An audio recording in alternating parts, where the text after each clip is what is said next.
Hello student, welcome back to my channel Samrat academy. Student, मेरा नाम है आकाश। मेरे प्यारे विद्यार्थियों, जितने बच्चे 2023 बोर्ड एग्जाम के देने वाले हैं उनके लिए वीडियो बहुत ही ज़्यादा इंपॉर्टेंट है। आज मैं सेट तीसरा लेकर आ गया हूं। 40 महत्वपूर्ण प्रश्न बहुविकल्पीय लेकर आया हूं। देखता हूं 40 में से कितना क्वेश्चन आप कर लेते हो। ठीक है, इस बार मुझे 20 में 20 नंबर पूरा चाहिए बहुविकल्पीय में। एक भी प्रश्न छोड़ना नहीं है हर एक सब्जेक्ट में। जैसे सामाजिक विज्ञान में 20 में 20 ऑब्जेक्टिव क्वेश्चन आप लोगों का होना ही चाहिए किसी कीमत पे। ये टेस्ट अगर दे ले तो इससे बाहर तो आएगा ही नहीं भैया। बस मुझे प्रैक्टिस करानी है आप लोगों की, जितना हो सके उतना करा दूं मैं। ठीक है, 40 में से लगभग 30 क्वेश्चन आप लोगों को करना ही है किसी कीमत पे। तो चलिए पहले क्वेश्चन की तरफ पढ़ते हैं, लेकिन उससे पहले मैं आपको बता दूं कि वीडियो को लाइक नहीं किया तो लाइक कर दीजिए, चैनल पर नए तो चैनल को सब्सक्राइब करके बेल आइकन को प्रेस कर लीजिए। पहला प्रश्न मैं पढ़ता हूं, आप लोग आंसर देने के लिए बिल्कुल तैयार रहिए। और पहला प्रश्न यहां से स्टार्ट होता है और जल्दी से कमेंट करके आपको बताना है कि काली मिट्टी उपयुक्त है। काली मिट्टी किसके लिए उपयुक्त होती है? ठीक है, कपास के लिए, लीची के लिए, गेहूं के लिए, बाजरा के लिए। चार ऑप्शन दिया हुआ ना, चारों ऑप्शन में से आपको बताना है कि राइट आंसर क्या होगा, कि काली मिट्टी उपयुक्त होती है किस फसल के लिए। राइट आंसर हो जाएगा इसका, पहले आप लोग कमेंट कर दो फिर इसके बाद मैं बताता हूँ आप लोगों को। ठीक है, राइट आंसर हो जाएगा इसका ऑप्शन नंबर 1, कपास के लिए। किसके लिए? कपास के लिए। काली मिट्टी उपयुक्त होती है कपास खेती के लिए। ठीक है, तो कपास जो है राइट आंसर हो जाएगा, मतलब ऑप्शन ए। ठीक है, आगे बढ़ेंगे और अगला प्रश्न देखेंगे। प्रश्न नंबर दूसरा। प्रश्न नंबर दूसरा बताइए क्या है? प्रश्न नंबर दूसरा है, यंग इटली का संस्थापक कौन था? यंग इटली का संस्थापक कौन था? जियोबर्टी था, काबूर था, मेजनी था, गैरिबाल्डी था। चार ऑप्शन दिया हुआ है, चारों ऑप्शन को बताइए कि कौन सा ऑप्शन सही होगा। यंग इटली का संस्थापक आपसे पूछ रहा है, तो देखिए यंग इटली का जो संस्थापक था वो आपका मेजनी था। कौन था? मेजनी, मतलब ऑप्शन नंबर सी इस क्वेश्चन का राइट आंसर हो जाएगा। ठीक है, मेजनी यंग इटली का संस्थापक था, याद रखिएगा, इंपॉर्टेंट है, एग्जाम में आता है। आगे बढ़ेंगे क्वेश्चन नंबर तीसरे की तरफ। और क्वेश्चन नंबर तीसरा देखेंगे है यहाँ पे कि फ्रांस में गणतंत्र की घोषणा किस वर्ष हुई? फ्रांस में गणतंत्र की घोषणा किस वर्ष हुई? 1815 में हुआ था कि 1830 में, 1848 में कि 1871 में? सोच समझकर जवाब दीजिएगा क्वेश्चन नंबर तीसरे का। फ्रांस में गणतंत्र की घोषणा किस वर्ष हुई? ठीक है, तो देखिए घोषणा पूछा है तो घोषणा होगा आपका 1815 में। ठीक है, अगर यही स्थापना पूछ देता तो स्थापना जो होता वो हो जाता 1848 में, लेकिन यहाँ पे घोषणा पूछा है इसलिए ऑप्शन ए इस क्वेश्चन का राइट आंसर हो जाएगा। ठीक है, चलिए क्वेश्चन नंबर तीसरा भी क्लियर हो गया। आगे बढ़ेंगे क्वेश्चन नंबर 4 की तरफ। क्वेश्चन नंबर 4 देखिए बहुत इंपॉर्टेंट है। क्या है क्वेश्चन नंबर 4? यह है कि महात्मा गांधी ने असहयोग आंदोलन कब आरंभ किया? महात्मा गांधी ने असहयोग आंदोलन कब आरंभ किया? 1919 ईस्वी को, 1920 को, 1922 ईस्वी को, 1923 ईस्वी को। चार ऑप्शन दिया हुआ है, कमेंट करके जल्दी से बताइए कि महात्मा गांधी ने असहयोग आंदोलन कब आरंभ किया। ठीक है, बहुत इंपॉर्टेंट क्वेश्चन है। इसका राइट आंसर मैं आपको बता देता हूं, पहले आप लोग कमेंट कर लो। 1920 ईस्वी को। कब? 1920 ईस्वी को महात्मा गांधी ने असहयोग आंदोलन आरंभ किया। ठीक है, आगे बढ़ेंगे और अगला प्रश्न देखेंगे। प्रश्न नंबर 5वां देखिए। प्रश्न नंबर 5वां बताइए क्या है राइट आंसर। चौरी चौरा कांड किस वर्ष घटित हुआ? बहुत इंपॉर्टेंट प्रश्न है। चौरी चौरा कांड किस वर्ष घटित हुआ? Option A 1920, option B 1921, option C 1922, option D 1925। तो चार ऑप्शन दिया हुआ है, कमेंट करके आपको बताना कि चौरी चौरा कांड किस वर्ष घटित हुआ। तो इसका राइट आंसर हो जाएगा मेरे प्यारे विद्यार्थियों option number C 1922। Chauri Chaura कांड किस वर्ष घटित हुआ? 1922 को। ठीक है, आगे बढ़ेंगे और अगला प्रश्न देखेंगे। प्रश्न नंबर 6। प्रश्न नंबर 6 है कि संयुक्त राष्ट्रीय संघ की स्थापना कब हुई? संयुक्त राष्ट्रीय संघ की स्थापना कब हुई? 1945, option B 1920, option C 1942, option D जो है 1947। तो संयुक्त राष्ट्र संघ की स्थापना कब हुई थी? आपको कमेंट करके जल्दी से आप बताइए। इसका राइट आंसर हो जाएगा ऑप्शन नंबर ए 1945। तो 1945 में संयुक्त राष्ट्र संघ की स्थापना हुई। ठीक है, और अगला प्रश्न इसी से रिलेटेड है और यहाँ पे ये प्रश्न पूछा गया है कि संयुक्त राष्ट्र संघ का मुख्यालय कहाँ पर स्थित है? अभी तो आपने स्थापना देखा, अब बताना है आप लोगों को कि मुख्यालय उसका कहाँ पर स्थित है। वाशिंगटन में, जिनेवा में, कि न्यूयॉर्क में, कि ऑस्ट्रिया में? तो चार ऑप्शन दिया हुआ है, कमेंट करके बताना है आप लोगों को संयुक्त राष्ट्र संघ का मुख्यालय कहाँ पर स्थित है। तो इसका जो राइट आंसर हो जाएगा वो हो जाएगा ऑप्शन नंबर सी। कहाँ पे भैया? न्यूयॉर्क में। याद रखिएगा, बहुत इंपॉर्टेंट है। न्यूयॉर्क में मुख्यालय है संयुक्त राष्ट्र संघ का। आगे बढ़ेंगे और अगला प्रश्न देखेंगे। प्रश्न नंबर 8वां। प्रश्न नंबर 8वां क्या है? प्रश्न नंबर 8वां है कि चाय की खेती के लिए कौन सी मिट्टी उपयुक्त होती है? चाय की खेती के लिए कौन सी मिट्टी उपयुक्त होती है? लाल मिट्टी कि जलोढ़ मिट्टी कि ऑप्शन सी पर्वतीय मिट्टी कि ऑप्शन डी लेटराइट मिट्टी? कमेंट करके आप बताइए कि चाय की खेती के लिए कौन सी मिट्टी उपयुक्त होती है। बहुत ज़्यादा इंपॉर्टेंट है, ये सारे प्रश्न एग्जाम में आएंगे, ठीक है। एक भी प्रश्न छोड़िएगा मत आप लोग, ठीक है। इसका राइट आंसर हो जाएगा ऑप्शन नंबर डी, लेटराइट मिट्टी। तो चाय की खेती के लिए कौन सी मिट्टी उपयुक्त होती है? लेटराइट मिट्टी होती है। आगे बढ़ेंगे और अगला प्रश्न मैं आप लोगों को दिखाता हूँ। प्रश्न नंबर 9। प्रश्न नंबर 9 यहाँ पे यह है कि निम्न में कौन अजैवीय संसाधन है? 4 ऑप्शन दिया हुआ है, बताना है अजैवीय संसाधन। पहला ऑप्शन तो आपका चट्टान, दूसरा हो गया पशु, और 2 ऑप्शन नीचे दिए हुए हैं, ऑप्शन सी पौधे और ऑप्शन डी मछलियाँ। तो चलिए क्वेश्चन की तरफ बढ़ते हैं, फिर आप लोग आंसर बताइए क्या होगा इसका। क्या पूछा है प्रश्न भैया हमसे कि निम्न में कौन अजैवीय संसाधन है? तो अजैवीय संसाधन आपका ऑप्शन नंबर ए चट्टान ही तो है। चट्टान क्या आपका अजैवीय संसाधन है। ऑप्शन ए इस क्वेश्चन का राइट आंसर हो जाएगा, ठीक है। आगे बढ़ते हैं और क्वेश्चन नंबर देखते हैं यहाँ पे 10वां। क्वेश्चन नंबर 10वां यहाँ पे यह है कि निम्न में कौन सा संसाधन पुनः चक्रीय है? बताना है कि कौन सा संसाधन पुनः चक्रीय संसाधन है। लोहा, पवन ऊर्जा, ज्वारीय ऊर्जा की पशुधन। तो 4 ऑप्शन दिया हुआ है, समय दे रहा हूँ आप लोगों को, थोड़ा सोच समझ कर इसका आंसर मारिएगा आप लोग कि कौन सा संसाधन पुनः चक्रीय है। तो पुनः चक्रीय हो जाएगा ऑप्शन नंबर ए लोहा। लोहा जो है आपका पुनः चक्रीय संसाधन है, मतलब ऑप्शन ए जो है इस क्वेश्चन का राइट आंसर हो जाएगा, ठीक है। मेरे प्यारे विद्यार्थियों अगले प्रश्नों की तरफ बढ़ेंगे। यह प्रश्न हमेशा आता है कि भूमि एक डॉट डॉट डॉट भरना है संसाधन, मतलब भूमि एक कैसा संसाधन है? भूमि एक प्राकृतिक संसाधन है कि भूमि एक मानव निर्मित संसाधन होगा कि भूमि एक सौर ऊर्जा से निर्मित संसाधन होगा कि भूमि एक इनमें से कोई नहीं होगा? आपको बताना है कि भूमि कैसा संसाधन है, और सब छोटा बच्चा भी आपको बता देगा कि भूमि जो है भैया एक प्राकृतिक संसाधन होती है, ठीक है। मतलब ऑप्शन ए इस क्वेश्चन का राइट आंसर हो जाएगा, भूमि एक प्राकृतिक संसाधन होती है। आगे बढ़ेंगे प्रश्न नंबर 12 की तरफ। प्रश्न नंबर 12 है यहाँ पे देखिए कि पंजाब में भूमि निम्नीकरण का मुख्य कारण है। पंजाब में भूमि निम्नीकरण का मुख्य कारण क्या है? गहन खेती, वनमूलन कि अधिक सिंचाई कि अति पशुचारण? बताइए क्या होगा राइट आंसर क्वेश्चन नंबर 12 का कि पंजाब में जो भूमि निम्नीकरण है उसका मुख्य कारण क्या है? तो भैया हो जाएगा अधिक सिंचाई। क्या हो जाएगा? अधिक सिंचाई इस क्वेश्चन का राइट आंसर हो जाएगा, तो ऑप्शन सी, ठीक है। चलिए क्वेश्चन नंबर 13 की तरफ बढ़ते हैं। क्वेश्चन नंबर जो 13 है बहुत इंपॉर्टेंट प्रश्न है कि सलाल बांध किस नदी पर बना है? जो सलाल बांध है वो किस नदी पर बना है?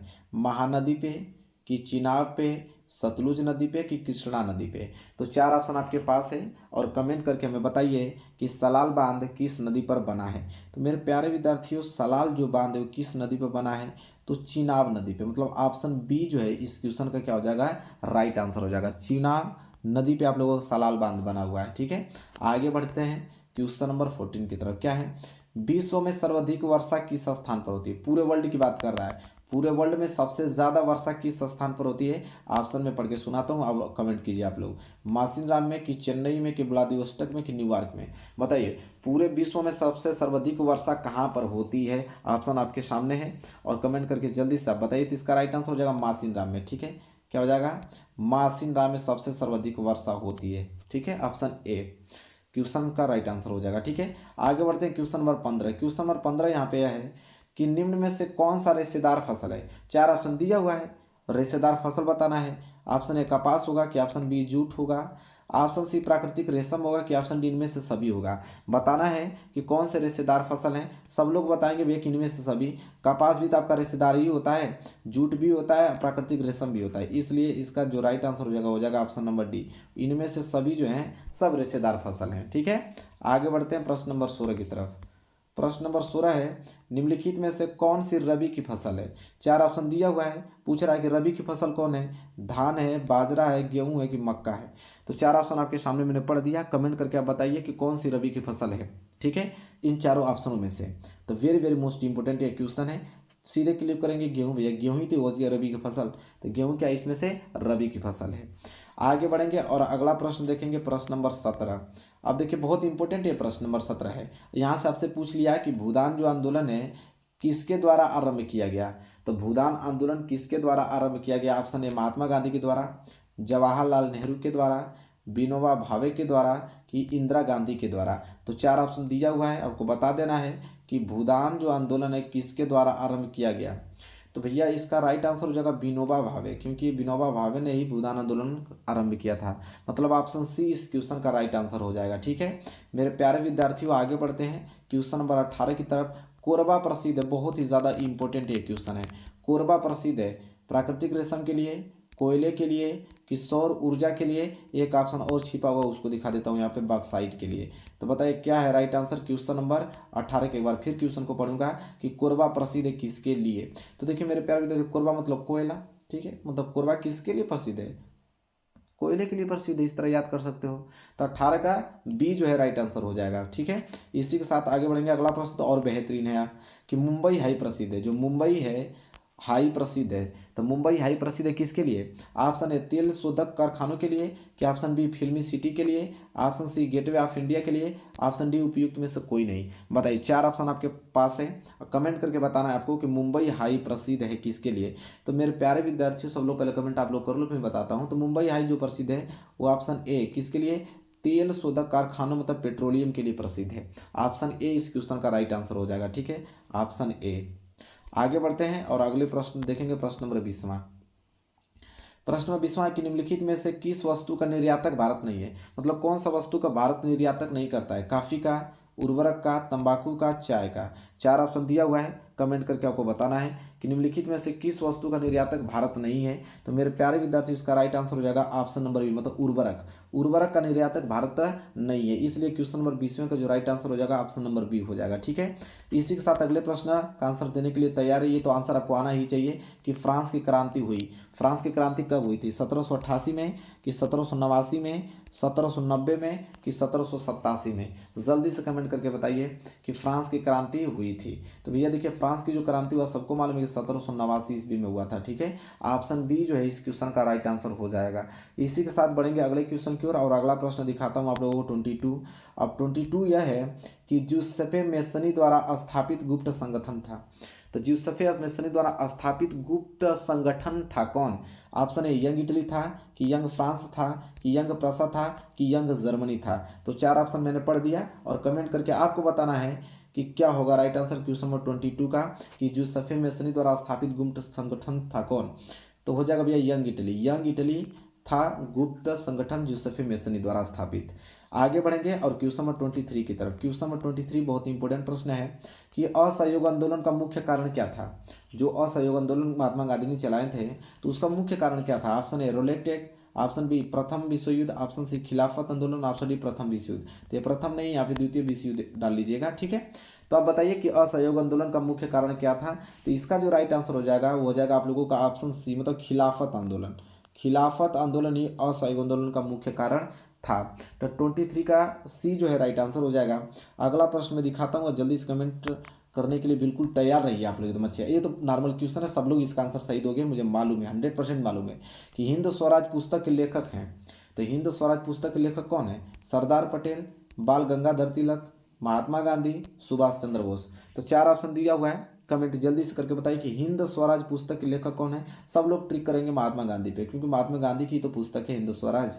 ठीक है, चलिए 24 भी ये क्वेश्चन हो गया, इसका राइट आंसर सी होगा। ठीक है, चलिए आगे बढ़ते हैं क्वेश्चन नंबर 25। क्वेश्चन नंबर 25 ये है कि भारतीय राष्ट्रीय कांग्रेस की स्थापना कब हुई? जो भारतीय राष्ट्रीय कांग्रेस थी उसकी स्थापना कब हुई? 1885 में, 1904 में, 1857 में, 1855 में? चार ऑप्शन हमने पढ़ दिया है, कमेंट आपको करना है कि भारतीय राष्ट्रीय कांग्रेस की स्थापना कब हुई थी। अब पूरा सटीक करना है क्योंकि ये प्रश्न बहुत ज़्यादा इंपॉर्टेंट है। तो इसका राइट आंसर हो जाएगा ऑप्शन नंबर ए, मतलब 1850 ईस्वी में भारतीय राष्ट्रीय कांग्रेस की स्थापना हुई थी। ठीक है, इसी के साथ बढ़ते हैं अगले क्वेश्चन की ओर। क्वेश्चन नंबर 26, आर्थिक महामंदी का प्रारंभ कब से हुआ? प्रश्न बहुत इंपॉर्टेंट है। आर्थिक महामंदी का प्रारंभ पूछ रहा है। ऑप्शन है 1919 में, ऑप्शन बी 1924 में, ऑप्शन सी 1929 में, ऑप्शन डी 1934 में? तो सारा ऑप्शन पढ़ दिया हमने और आपको बताना है राइट आंसर क्या होगा कि आर्थिक महामंदी का प्रारंभ कब से हुआ। तो मेरे प्यारे विद्यार्थियों, ऑप्शन नंबर सी, मतलब 1929 में महामंदी बहुत बड़ी आई थी। ठीक है, उसका प्रारंभ 1929 में हुआ था। आगे बढ़ेंगे और अगला प्रश्न देखेंगे। प्रश्न नंबर 27 क्या है? पर्वतों पर मृदा अपर्दन का साधन है। पर्वतों पर मृदा अपर्दन का साधन क्या है? पवन है, हिमनद है, जल है, कि पशुचारण है? बताइए क्या होगा राइट आंसर? क्वेश्चन नंबर 27 का कि पर्वतों पर मृदा अपरदन का साधन है। तो मेरे प्यारे विद्यार्थियों, पर्वतों पर मृदा अपरदन का साधन हिमनद होता है। क्या है? हिमनद है। ठीक है, तो बी जो है इस क्वेश्चन का राइट आंसर हो जाएगा। इसी के साथ बढ़ेंगे अगले क्वेश्चन की ओर और क्वेश्चन नंबर 28 की तरफ कि निम्नलिखित में से एक मिट्टी का प्रकार नहीं है। 4 ऑप्शन दिया हुआ है, बताना कि मिट्टी का प्रकार कौन नहीं है। ऑप्शन ए काली, ऑप्शन बी पीली, option C laterite, option D cement. तो 4 ऑप्शन दिया हुआ है, बताना कि मिट्टी का प्रकार कौन नहीं। तो सीमेंट है भैया, सीमेंट थोड़ी होता है। काली मिट्टी आपने सुना होगा, पीली मिट्टी भी आपने सुना होगा, लेटराइट मिट्टी भी आपने सुना होगा, सीमेंट मिट्टी थोड़ी सुना होगा। तो मतलब सीमेंट जो है ये मिट्टी का प्रकार नहीं है, मतलब यही इसका राइट आंसर हो जाएगा। ठीक है, आगे बढ़ेंगे प्रश्न नंबर 29 की तरफ। क्या है कि चिपको आंदोलन संबंधित है। जो चिपको आंदोलन है किससे संबंधित है, बताइए। ऑप्शन ए मृदा संरक्षण से, ऑप्शन बी वन संरक्षण से, ऑप्शन सी जल संरक्षण से, ऑप्शन डी वायु संरक्षण से। तो 4 ऑप्शन दिया हुआ है, कमेंट करके आपको बताना है कि चिपको जो आंदोलन है वो संबंधित है, किससे संबंधित है चिपको आंदोलन। Very very most important question है। तो देखिए चिपको आंदोलन जो है वो आपका वन संरक्षण से संबंधित है। ठीक है, तो इसलिए क्वेश्चन नंबर 29 का बी जो है राइट आंसर हो जाएगा। चिपको आंदोलन याद रखिएगा, एग्जाम में हर साल आता है प्रश्न। आगे बात करते हैं क्वेश्चन नंबर 30वें की तरफ। क्या है? सुंदरवन राष्ट्रीय पार्क किस राज्य में स्थित है? सुंदरवन राष्ट्रीय पार्क किस राज्य में स्थित है? Option A Assam, option B Orissa, option C Paschim Bengal, option D Madhya Pradesh. तो 4 ऑप्शन दिया हुआ है, जल्दी से कमेंट करके बताना है कि सुंदरवन राष्ट्रीय पार्क किस राज्य में स्थित है। तो यहाँ इसका राइट आंसर पहले आप लोग कमेंट कर लो, बताता हूँ, क्योंकि ये क्वेश्चन बहुत ज़्यादा इंपॉर्टेंट है। एक बार ट्राई कर लीजिए आप लोग। इसका राइट आंसर हो जाएगा पश्चिम बंगाल भैया। सुंदरवन राष्ट्रीय पार्क किस राज्य में स्थित है? पश्चिम बंगाल में स्थित है। याद रखिएगा, एग्जाम के दृष्टिकोण से बहुत ही महत्वपूर्ण प्रश्न है। हर साल एग्जाम में सारे प्रश्न आते हैं, इस बार भी आएंगे, एक भी प्रश्न छूटेगा नहीं। 20 में 20 इस बार हम लोग करके ही मानेंगे। अगला प्रश्न है 31 कि भारत में पवन ऊर्जा का विशाल केंद्र कहाँ स्थित है? हमारे भारत में पवन ऊर्जा की अगर बात करें तो विशाल केंद्र कहाँ पर स्थित है? Option Uttarakhand, option B Tamil Nadu, option C Himachal Pradesh, option D Rajasthan. 4 option हमने पढ़ दिया, सोच समझ के आप जवाब दीजिएगा क्योंकि क्वेश्चन बहुत ज़्यादा इंपॉर्टेंट है। ठीक है, तो देखिए भारत में पवन ऊर्जा का विशाल केंद्र है भैया तमिलनाडु में। कहाँ पे? तमिलनाडु। मतलब ऑप्शन बी इस क्वेश्चन का क्या हो जाएगा? राइट आंसर हो जाएगा। ठीक है, याद रख लीजिएगा। अगला प्रश्न है क्वेश्चन नंबर 32, एंथ्रेसाइट का संबंध किस खनिज से है? अब एंथ्रेसाइट है, एंथ्रेसाइट का संबंध किस खनिज से है? तांबा से है कि बॉक्साइट से है कि सोना से है कि कोयला से है? 4 ऑप्शन हमने पढ़ दिया है, आंसर आपको बताना है कि एंथ्रेसाइट का संबंध किस खनिज से है। वेरी वेरी मोस्ट इंपोर्टेंट ये क्वेश्चन है। तो देखिए एंथ्रेसाइट, एंथ्रेसाइट आपका संबंध है कोयले से। किससे? कोयले से संबंध है एंथ्रेसाइट। ठीक है, अगले प्रश्न की तरफ अग्रसर होंगे और अगला प्रश्न है 33। अगला प्रश्न 33 का आप बताइए क्या होगा कि भारत में जो वायु परिवहन का राष्ट्रीयकरण कब किया गया?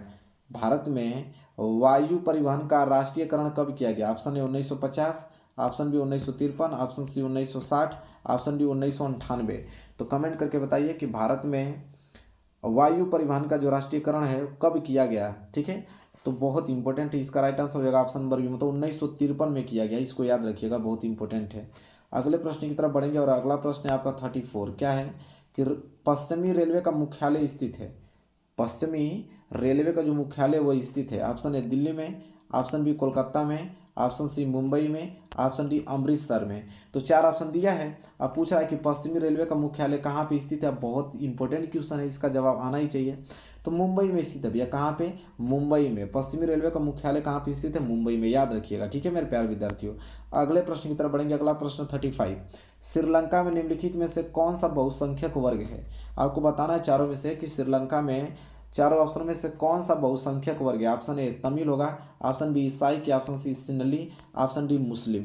बताइए क्या होगा राइट आंसर क्वेश्चन नंबर 35 का? तो देखिए मेरे प्यारे विद्यार्थियों सिन्नली होगा, क्योंकि सिन्नली जो है श्रीलंका बहुसंख्यक वर्ग है। ठीक है, चलिए आगे बढ़ते हैं अगले प्रश्न की तरफ। 36 क्या है?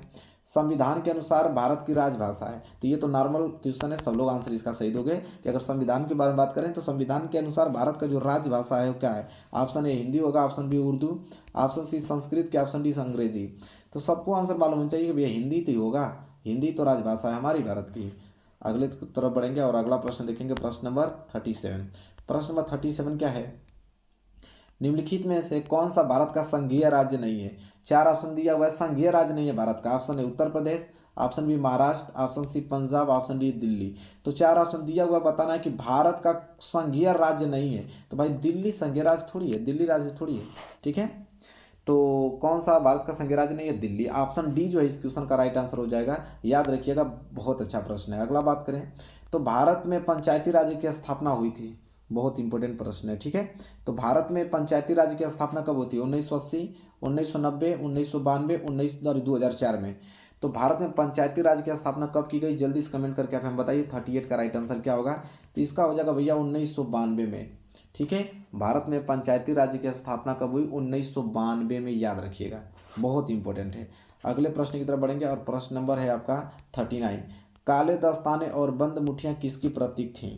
तो देखिए काले दस्ताने और बंद मुठिया की बात करें, ऑप्शन ए क्रोध की, कि शांति की, अश्वेत शक्ति की, कि खुशी की। आपको बताना है कि काले दस्ताने और बंद मुठियाँ किसकी प्रतीक थी, ठीक है। ऑप्शन में पढ़ दिया हूँ, आंसर आप लोगों को बताना है।